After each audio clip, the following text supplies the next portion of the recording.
Welcome to the Skill Builder session on writing up your dissertation.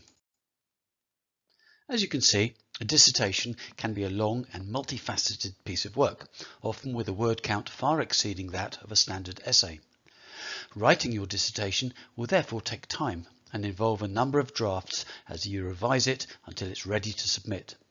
It is therefore important to consider the writing process involved. First, recognize that a dissertation comprises a series of individually written sections that require different writing skills. For example, the ability to summarize, or explain, or demonstrate criticality.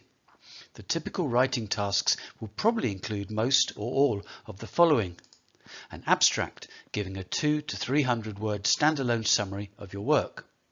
An introduction briefly setting out the context, focus, aims and objectives of the dissertation.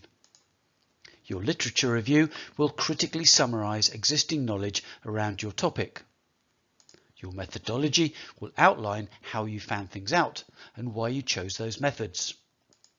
Your findings will present what you found out, followed by your analysis and discussion of those findings and what they mean. At the end of your dissertation, in your conclusion, you will summarize the key things your findings indicate, clarify or confirm, and offer any recommendations for further actions suggested by those findings. As a collection of individual tasks, they do not all need to be written at the end of the project, or only when all your research findings have been received, or even in the order in which they appear. Your abstract, for example, may be written last, even though it will appear at the beginning of your work. Your methodology could be drafted even as your findings, the fruits of that methodology, are still coming in. What is important is that you start writing what you can as soon as you can. There are several benefits of starting to write as early as possible. Firstly, writing up of findings and analysis as and when results come in can increase accuracy, authenticity, and help you keep up to date. Secondly, seeing the document evolve section by section makes it easy to adapt and shape its overall form as you progress. Thirdly, starting early spreads the workload, allowing you more time to revise, edit, and proofread individual sections as you go along, and avoid rushing to the detriment of your work as the submission date looms. Finally, it offers a self-propelling sense of progress and achievement as you see yourself moving steadily towards completion of the document. As you write up your dissertation, you will need to adhere to the normal standards and protocols of academic writing.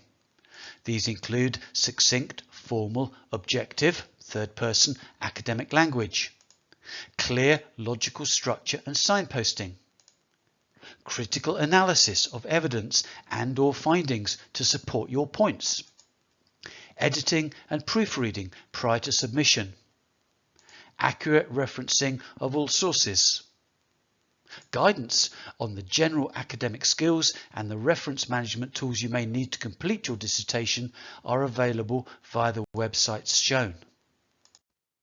However, when writing up a dissertation, you can also make use of signposting techniques to help readers navigate the document.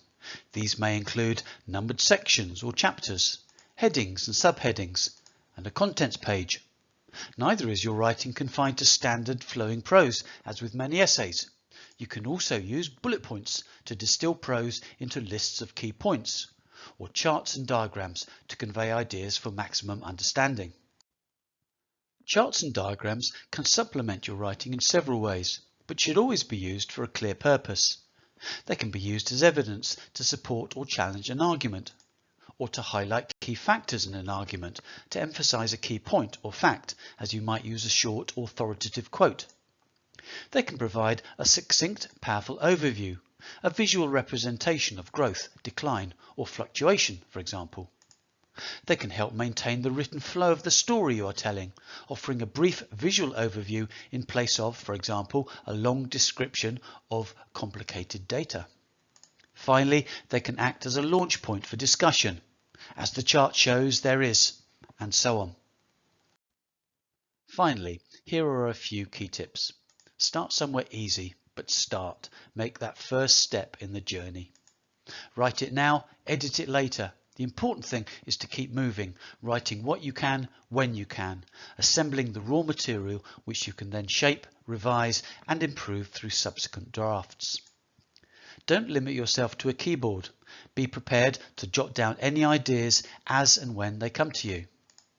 Set word targets, but don't fixate on them. You can always add content or edit to reduce the word count later. Write up research as you go along, finding, analysis, discussion, conclusion, whilst you have time and your thoughts are fresh. Have a system of version control for draft 1, draft 2, draft 3, etc. Always allow time for final editing and proofreading. And above all, ensure that your structure and writing style is as clear and easy to follow as possible. Remember, your primary duty as a writer is to be understood. For guidance on the broader range of skills needed to write up a dissertation, please go to the SAS web pages www.kent.ac.uk/SAS, where you can book a one-to-one appointment with an SAS advisor or view a wide range of other skill builder sessions, including dissertations and overview, literature reviews, using charts and diagrams, and researching your dissertation. Good luck with your writing.